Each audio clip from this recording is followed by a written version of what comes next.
Fantastic. So I thought I was excited to be here, but when I used the number boost, the image software outside, it just said I was happy. But I persist. I am excited to be here, and I'm going to be speaking about Bayesian networks. Anybody knows what Bayesian networks are? It's fantastic. So fantastic that very few of you know about it, but I'm also sad about it. But it'll make my talk much more impactful, so this is good. So as the speaker said, my name is Ritesh Ajoodha. I'm from the University of the Witwatersrand. I teach in electrical engineering as well as in computer science. At WITS, we're very proud to be giving this talk and to be invited. So we can speak about machine learning and the way we perceive it as Bayesians. We have a lot of programs at WITS, like robotics. There's a lot of data mining. So if you're interested, you can see on the website, and you can get involved in our interest groups if you're interested. Great. So in this talk, I'll be covering the representation of Bayesian networks, the inference of Bayesian networks, and the learning of Bayesian networks. But first, I'd like to introduce it. So we've seen an era of interesting applications of AI. We've seen applications in speech and language technologies. We've seen applications in computer vision, object and face detection, like outside, the number boost company. We've seen scientific data analysis, spotting trends, and so we've also managed to incorporate these machine learning paradigms into recommendation systems, like using our classification algorithms to do suggestions, using clustering algorithms to do music recommendation. We've seen deep networks driving cars. Scary, isn't it? It raises a lot of ethical problems, and I'm excited to go to the last talk in this lecture, where one of the speakers will raise these ethical questions. We've also seen a lot of applications in financial prediction, and a lot of you are interested in that, seen from the last speaker session. And we have Professor Tim Gebbe also, an expert in this. Right, so earlier this year, I presented at AAAI, and one of the keynote speakers was someone called Zubin Garamani. And he is what we call a flagship Bayesian. Zubin asked this question to the audience. He said, do we have all of the principles that we need to build an AI system? Raise your hand if you think we have everything we need to build an AI system. Okay, well, he seems to think so. And he has outlined, well, not Elon, Zubin, he also seemed to think so. And he raised 4 major areas that we need to build models and algorithms in order to achieve this. The first is perception, representing our models by perceiving reality. We need algorithms to learn these models. We need algorithms to perform reasoning. And we need algorithms and models to make decisions. Very important. These are the 4 principles. So some of you who might be new to machine learning might think that deep learning can solve all of these problems. And we can solve AI by just using deep networks. Well, that's okay. You just entered machine learning, so it's fine. You're forgiven. But can deep learning really solve all of our problems? Well, let's see. What is deep learning? Well, deep learning is just a fancy word for neural networks. And neural networks are tunable nonlinear functions with many parameters. That's all they are, summarized in one sentence. The parameters are denoted as theta. Here's an example of a neural network on the right-hand side.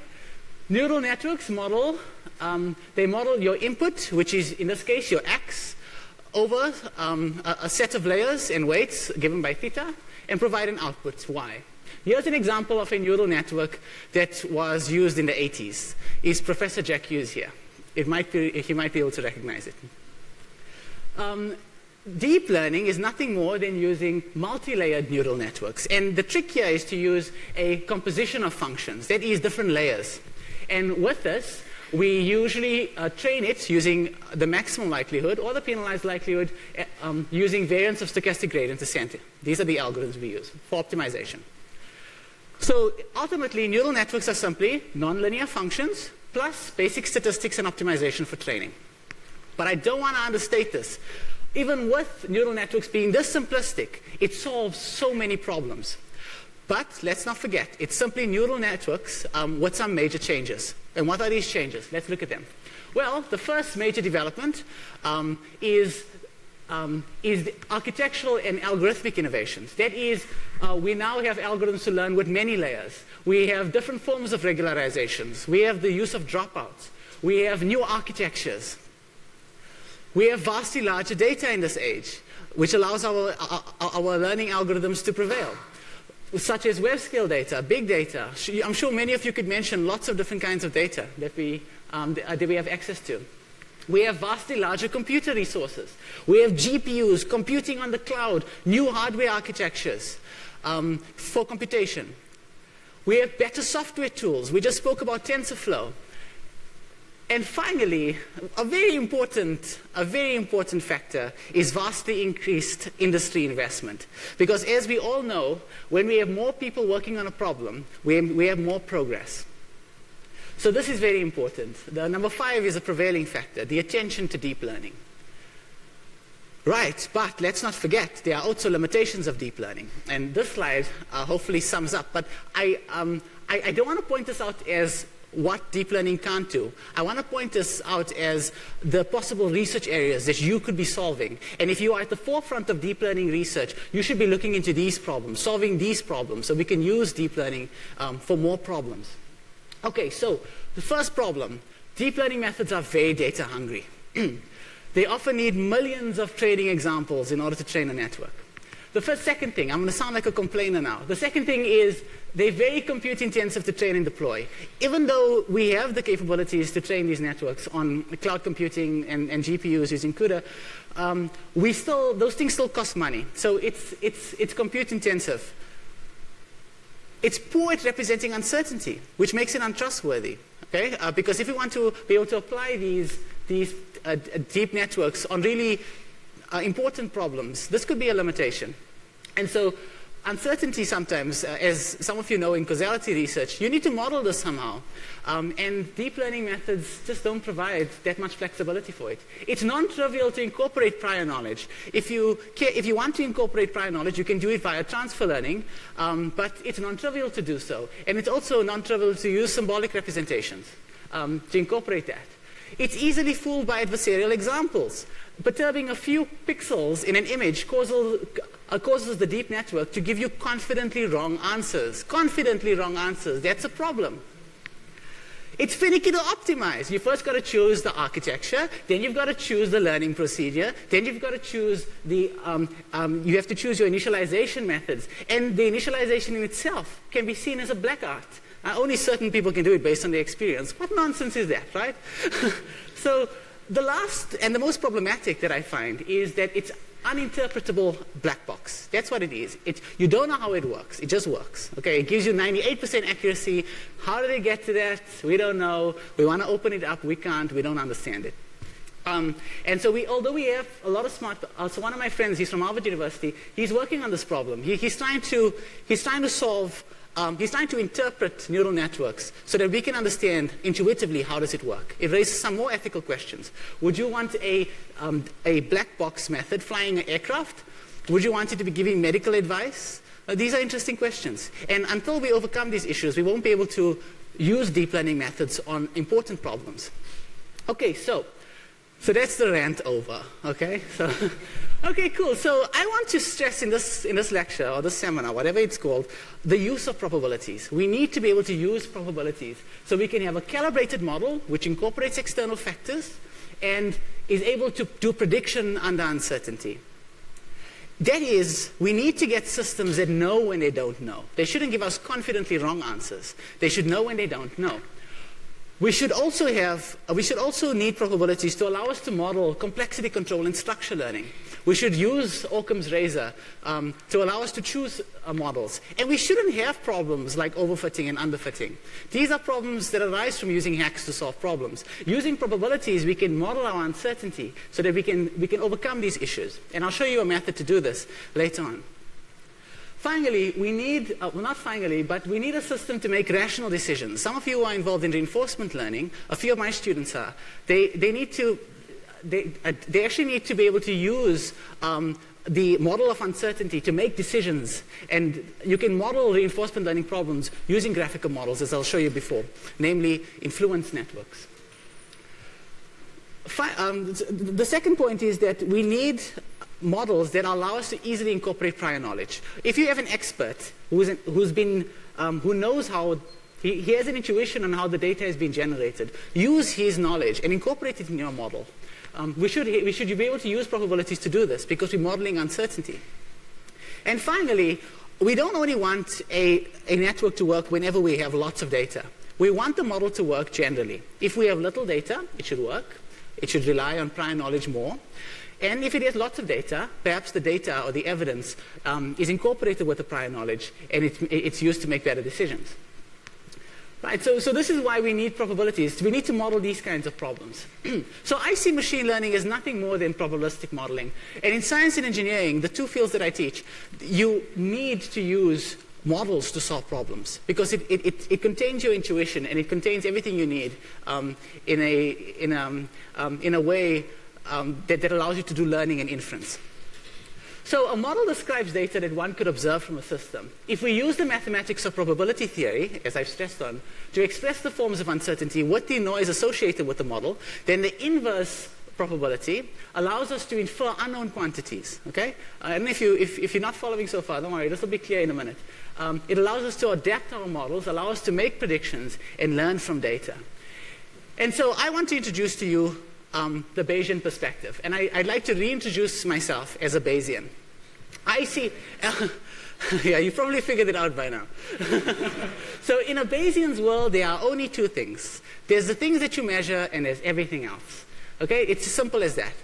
And to a Bayesian, before you observe your data, you must have some prior belief on on the uncertainty that generated that data. We call this the prior, the probability of the hypothesis, which is the uncertain quantities.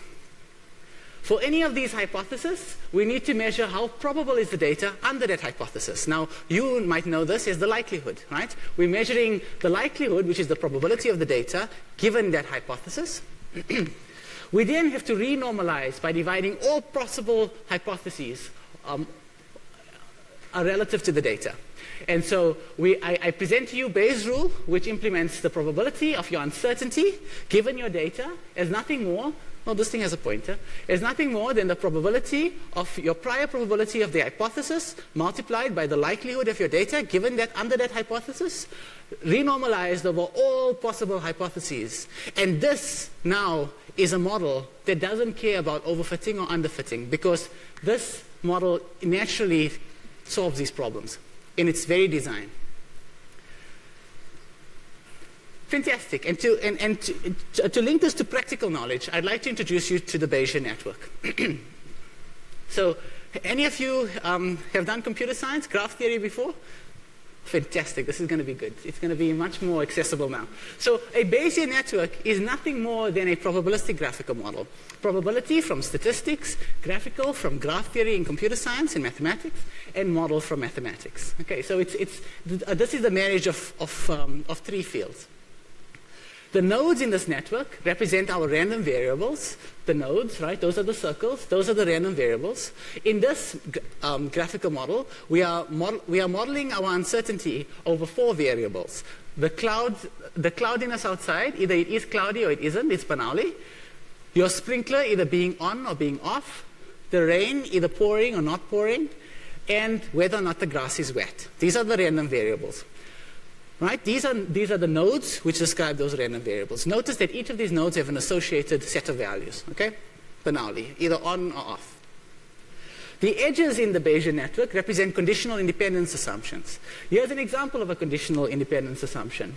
That is, if we know whether or not the sprinkler is on and whether or not it's raining, then the cloudiness outside and the grass being wet are independent, statistically independent. Okay, this is very important because it's through this conditional independence assumptions that we can simplify our distribution.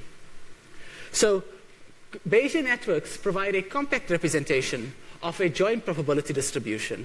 And what is a joint probability distribution if you don't know? It's a distribution over all possible values that you could get. So can anyone tell me how many possible events can you get for these four variables in the joint distribution? Well, the fundamental counting principle tells us that if each of these have two possible values, cloudy or not cloudy, sprinkler on or off, rain on or off, or grass wet, yes or no, then the possible all of the possible number of values that you can get is 2 multiplied by 2 multiplied by 2 multiplied by 2, which is 16. So in the joint distribution, there should be 16 different possibilities.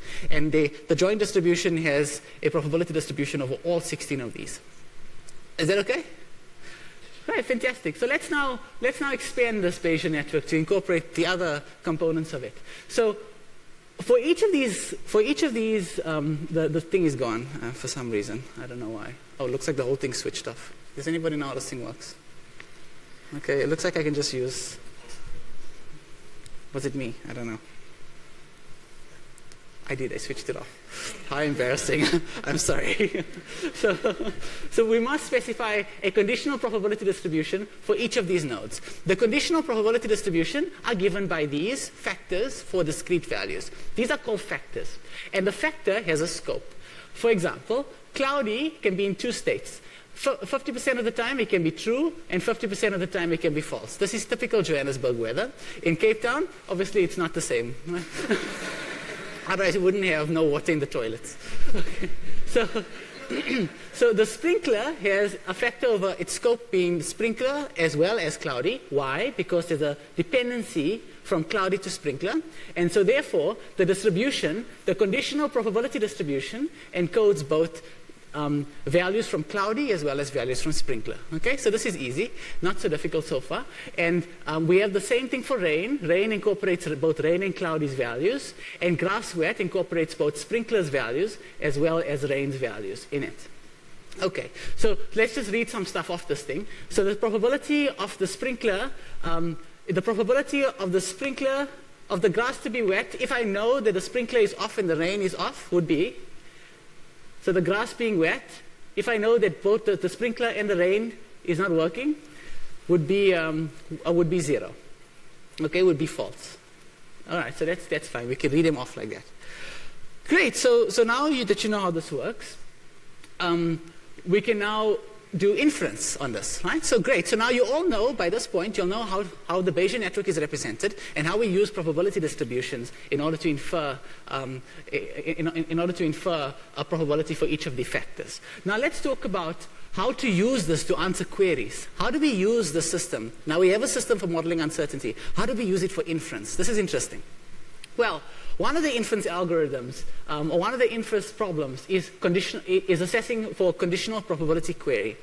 So what is a conditional probability query? Well, it's very simple. It's of the form P, the probability of Y, given my evidence. Right? It's as simple as that. So if I'm querying a particular variable or a particular variable set, that'll be my Y. What is the probability of? Right? That'll be the Y. Then given evidence would be my E. So if I know something about my worldview, I can incorporate it as evidence and ask a query, the probability of a variable given my evidence. So suppose we want to calculate the probability that the sprinkler is on, S is equal to true, if I know that the grass is wet. Okay? So here my evidence would be W and my variable Y would be S. Okay, we can ask all sorts of questions. We can ask, what is the probability that the grass is wet? Right? We can't explicitly read it off our table, but we should be able to infer it using our inference algorithms. I'll show you an example of one later on. What is the probability that it rained, given that the grass is wet?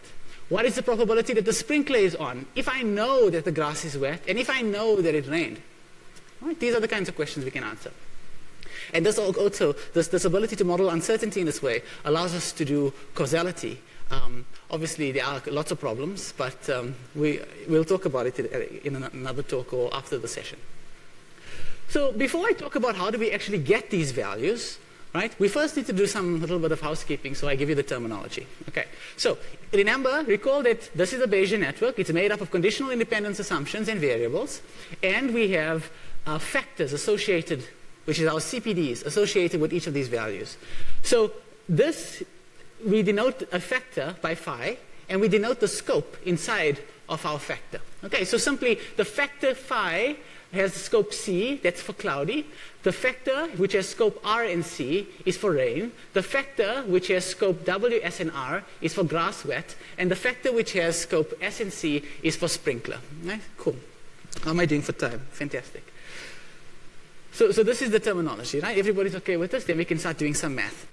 So, unfortunately, inference for Bayesian networks is NP-hard, said, right? So let's remind ourselves, what does NP-hard mean? It means we are unlikely to have an efficient solution, and the solutions we should do have may require exponential time. Don't fret just yet. This is just like, when you get everybody down and then you tell them there's a better way to do it, okay? So this is, so suppose we want to calculate the probability of the grass being wet, P of W. Okay, then there's 2 steps we need to do. Number 1, if we're using the joint probability distribution to do this, we first need to compute the joint probability distribution. How do we compute it? Well, we simply multiply all of the factors together, get one whose scope is the entire thing, okay? We'll call that tau for all of the variables. Then we marginalize, which means we sum out all of the variables we're not interested in. So the ones that we're not interested in, if we're only concerned about the probability of W, we're not interested in sprinkler, we're not interested in cloudy, we're not interested in rain. So we're summing those out. And so we sum out all of those variables over this joint distribution. Okay, you want to see an example? Cool, let's look at an example. So step 1, compute the joint distribution.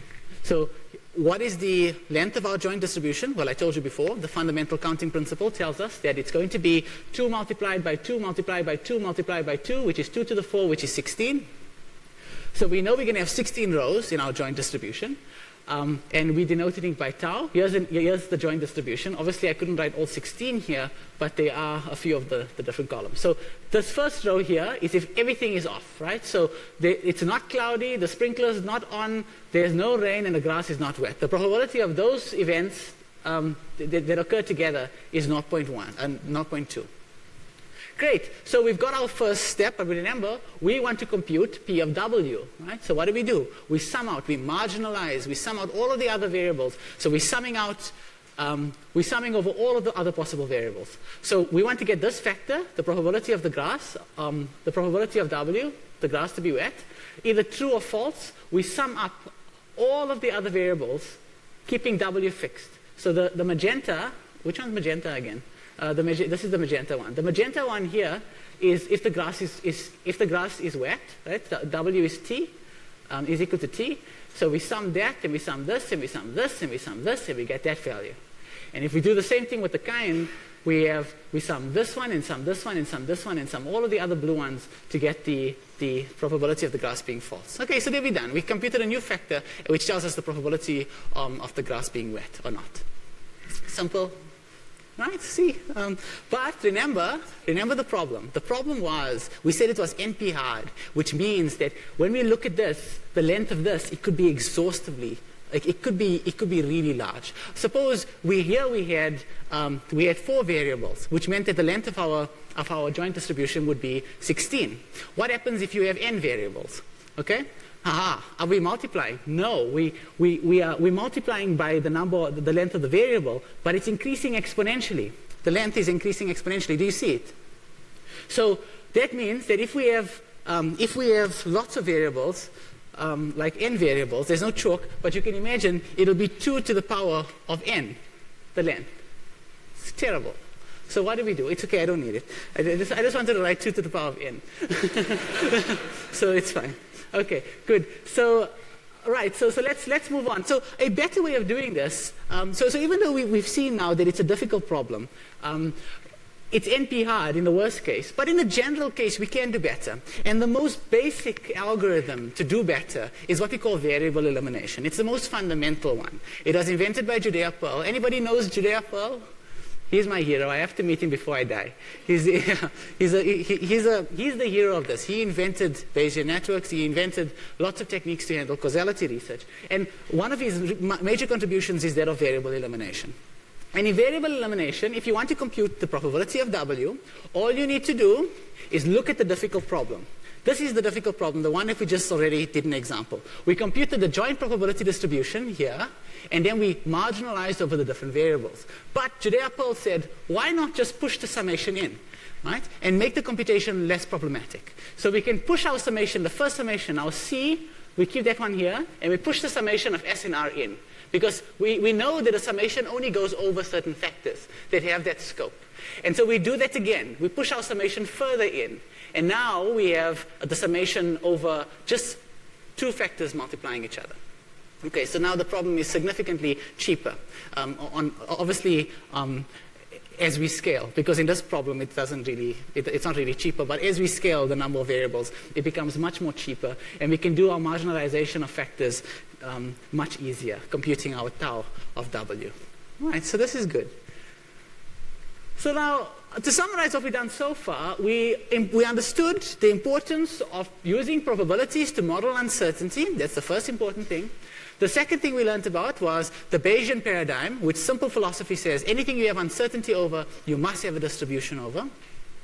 Then we saw how to represent our uncertainty using Bayesian networks. We also used two algorithms to perform inference, using the joint distribution to perform inference, as well as using variable elimination. And maybe some of you might have wondered, well, where does this Bayesian network come from? How do we know the independence assumptions? How do we learn that? How do we know what the parameters were? In other words, I'm asking, where do those numbers come from? That's interesting. Where do these things come from? Where do these arrows come from? Okay, like how do I know that the independence assumptions manifest in this way? This is interesting questions, and let's try to answer them. So in Bayesian network learning, there are only 4 problems. Okay, so the first problem, if you have observable data and you have an observable model, that is, you have a complete data set with nothing missing, and you know your independence assumptions. You got it from an expert. He told you that the independence assumptions manifest in this way. We know the model. So that's the first learning problem. The second learning problem is, if we have nothing missing in our data set, but we don't know the structure of the model, that's number 2. We'll look at these 2 things in this talk, and I'll just talk about these 2 things now. The third learning problem is a much more difficult problem, is if you have data missing, if you have a data set with stuff missing in it, but you know the structure of the model. Okay, that's the third one. And the final, this is where I got my PhD in this problem. If we don't know the data, if we don't know the model, then what do we do? Right? Then it really hits the fin, right? Yeah, we don't know anything there. And then people get very philosophical. So, right. Okay, good. So let's address the first learning problem. So we're looking at this one now, and we're looking at this one now, right? So let's address this one first. Right, so observable data with an observable model. There we go. Bayes' rule solves this problem. All right, you've seen it before. Well, the probability of your parameters, given your data being complete and your model that you know, is nothing more than the probability of the data, the likelihood of the data under those parameters in model, and the probability or prior probability of the parameters given the model over the renormalization of the probability of the data given the model. Okay, so this looks really confusing, and if you don't get it, just bear with me. Let's just look at it again, right? So this blue term is nothing more than your likelihood to the data. Okay? If you want to, you can just ignore the M if it confuses you. And this here is your prior probability. Remember, being Bayesian, the first thing you do, before you look at the data, you must have your own opinion on how it looks. You must have your own distribution of uncertainty. Very important. It can come from an expert. It can even be a flat prior, in which case evidence will show you the way as you accumulate more data. And the denominator is nothing more than the probability of the data given the model. In other words, if we know the numerator, if we know this, we need only integrate over theta to get the denominator. And that shows that it's a legal probability distribution. Now, it's a little trick. Well, it's not much of a trick, but it's all just statistics. Statistics is you don't need magic for stats. You don't. Everything just works. Okay, so let's look at an example of how you do parameter learning. Suppose that this is my data set, right? It's this box. And in this data set, I want to learn this probability model, this Bayesian network. So this is the problem that we had before. We have complete data, and we know the structure. So we want to learn these factors. How do I do it? I use Bayes' law. I'm going to ignore the model, M, and our new M, the notation here, will denote the length of our data. So x1 is one data instance, xm is the mth data instance. The probability of a parameter given the data is nothing more than the likelihood of the data multiplied by our prior. Remember the prior, very important. By being Bayesian, you must always have a prior. And by virtue of it being Bayesian, you must always have a prior. Given that the probability of the data is constant, we can ignore it because it will be the same for all of them. Great, so let's calculate the probability. Our first factor here, the probability of the color being red. Well, that's easy. You all have done some basic statistics maybe before. And here, we need the sufficient statistic R, the number of red things that we see, over the number of possible things that we see. So how many red things do we see? 1, 2, 3, 4, 5, 6. Okay, so there's 6. We put 6 there. And how many possible things are there? There's 10. So we put 10 there. A plus 5, I'll tell you what the 5 is in a second. Okay, great. So we do the next one, the probability of blue, the sufficient statistic, how many blue things are there over how many things are there in total. So 4 over 10. Then I'd like to explain what this orange thing is. That's our prior. Remember that we said we have to have a prior? So that's our prior. So the expert here says, okay, I know from the data, you could have a uniform prior, but this guy says, I know from the data, and this guy I mean me because I wrote it, but he says that there's always a little bit more blue things than there are red things. And I'm incorporating my prior knowledge into it.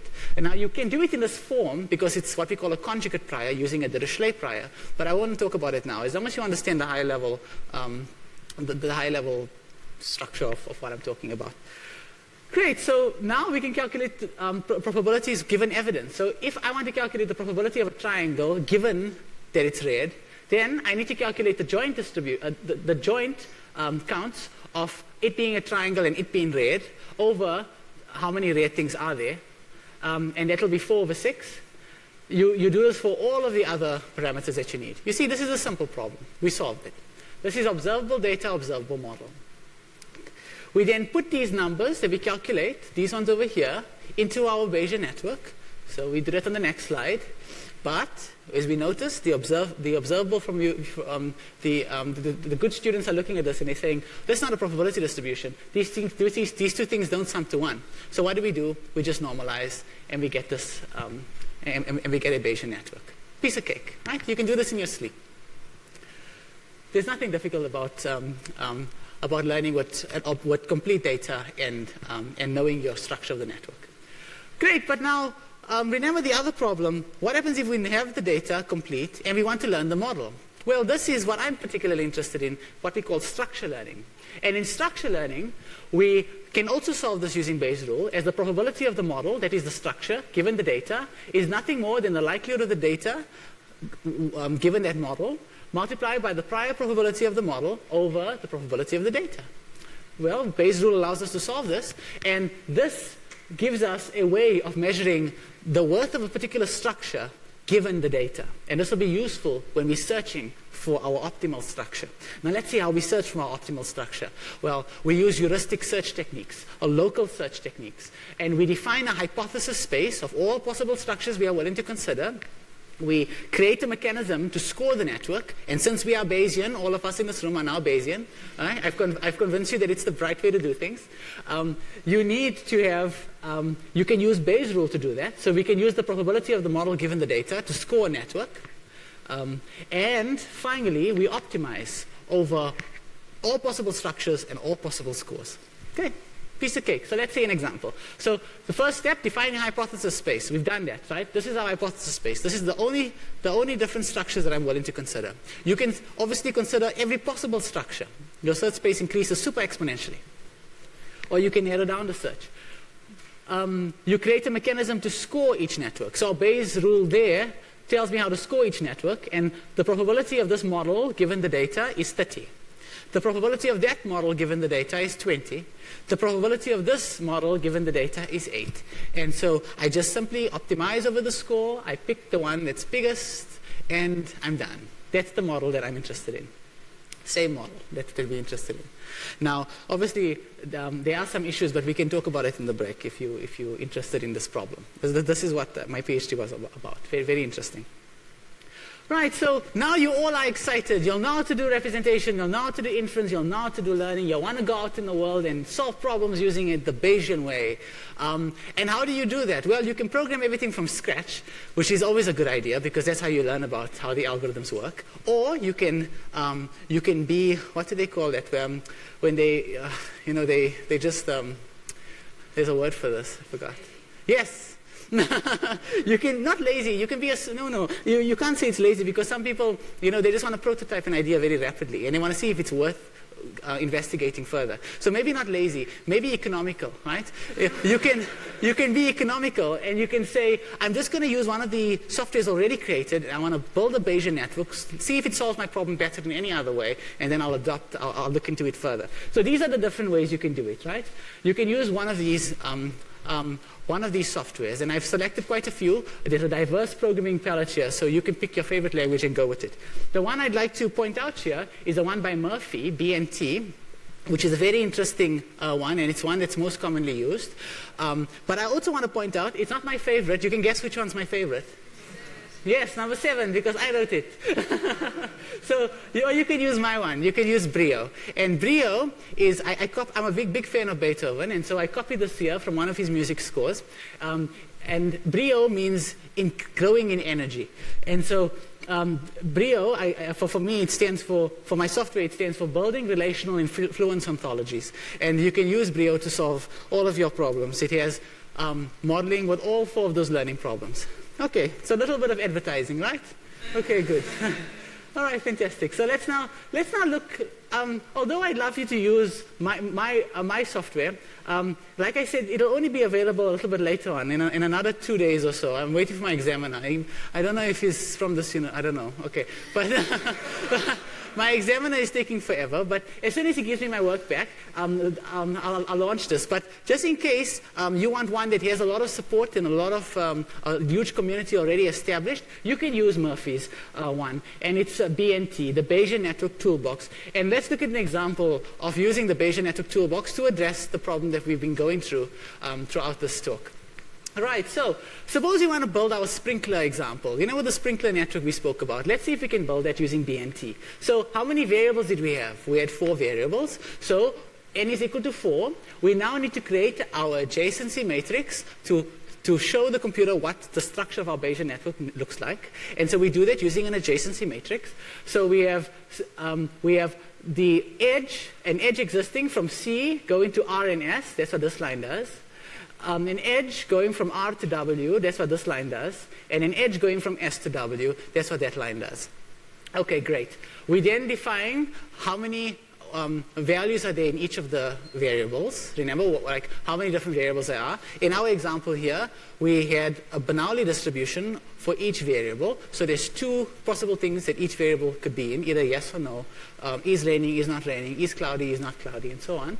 So this will be 2 for each of the variables. We then declare our Bayesian network. If you declare it just like this, it'll have random parameters for each of them. And if you want to put your own parameters in or learn it from data, there are certain ways of doing that. But if you just know what the parameters already are, maybe the expert gave it to you, you can import it using this method. So you say for each of the variables, bnat.cpd, they're supposed to be, you're indexing a structure here. So you're supposed to, in MATLAB, you must have the braces. Okay, so it's bnat.cpd braces C is equal to the tabular. This is noting that it's a discrete distribution. You can use a Gaussian distribution if you want to.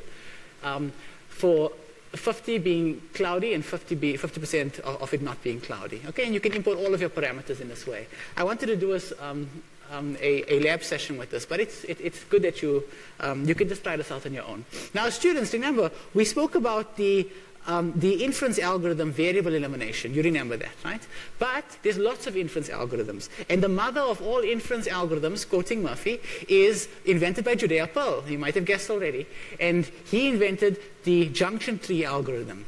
And in this algorithm, the variables reason about what the probability distribution of a factor might be. Very interesting stuff.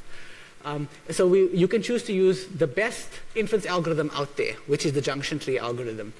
And you can incorporate your evidence into it and output a probability distribution, like the probability of the sprinkler to be true if you know that the grass is wet. Okay, good. So just to recap everything. You've already, I hope you got a lot from this talk.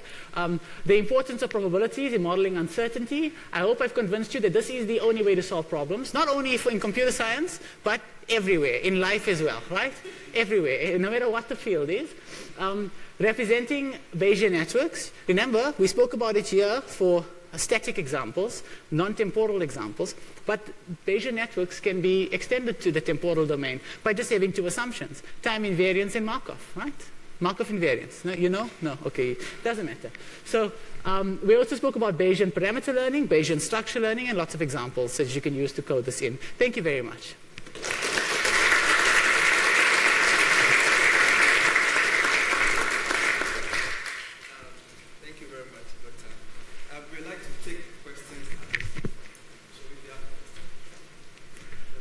Yes.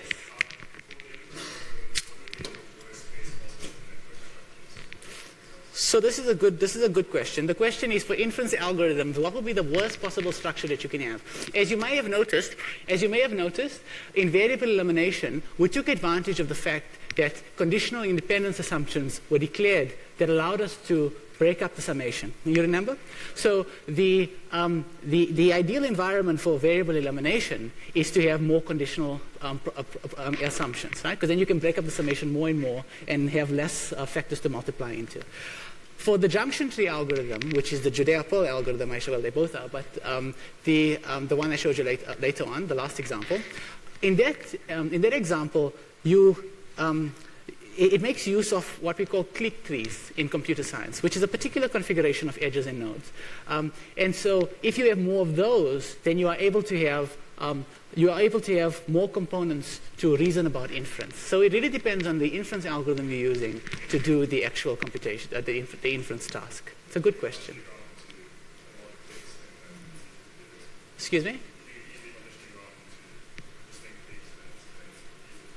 Sure. So in some cases, in the junction tree, having more clicks is better. But I mean, like, it's always the case of you need to do empirical studies to show which is better than the others. So, we can never just say one is better than the others. We must show generally that it works.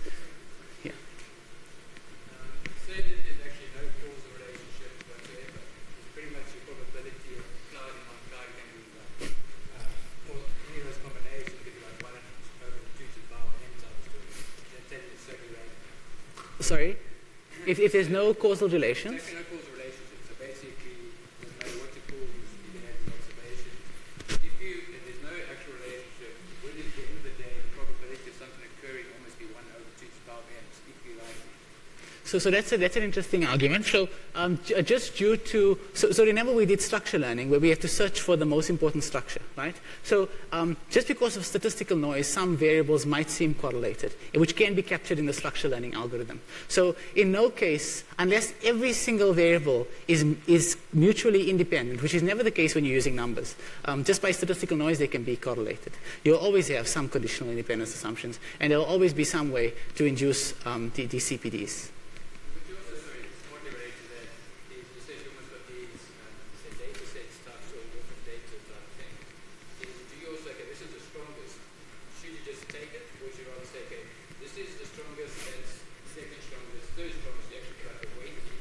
This is a very good point. So remember, students, there's a lot of different ways you can do this, right? Structure learning. So in structure learning, this particular method that I showed you here is what we call score-based structure learning, right? Because we're using a score in pursuit of the optimal structure. There are two other ways of doing this. There's the Bayesian way to do it, the actual search. And the Bayesian way averages over all possible structures, over all possible parameterizations. And then you get the best performance that you can possibly have that doesn't overfit. And for constraint-based methods, I won't waste your time by talking about that. No.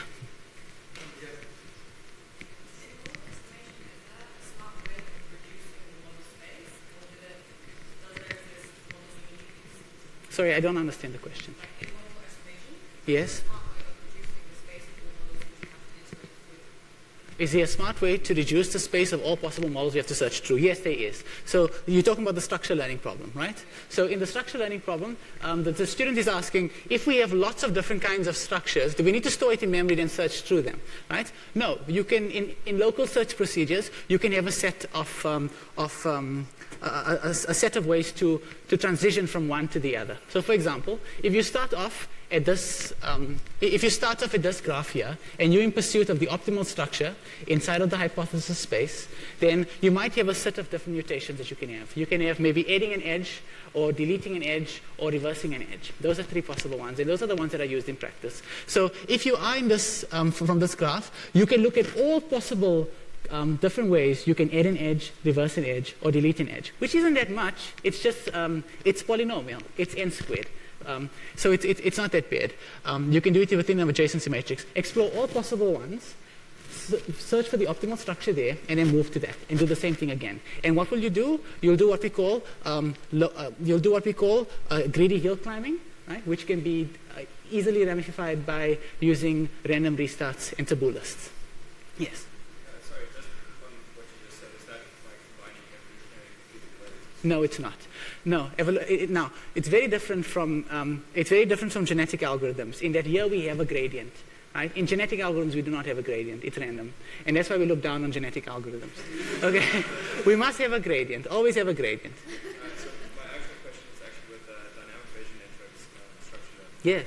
Does that procedure differ greatly from just Okay, so that's a good question also. So, and that's what it was what my PhD was on. I was looking for structure for the last case there in the temporal setting. So this is a difficult problem.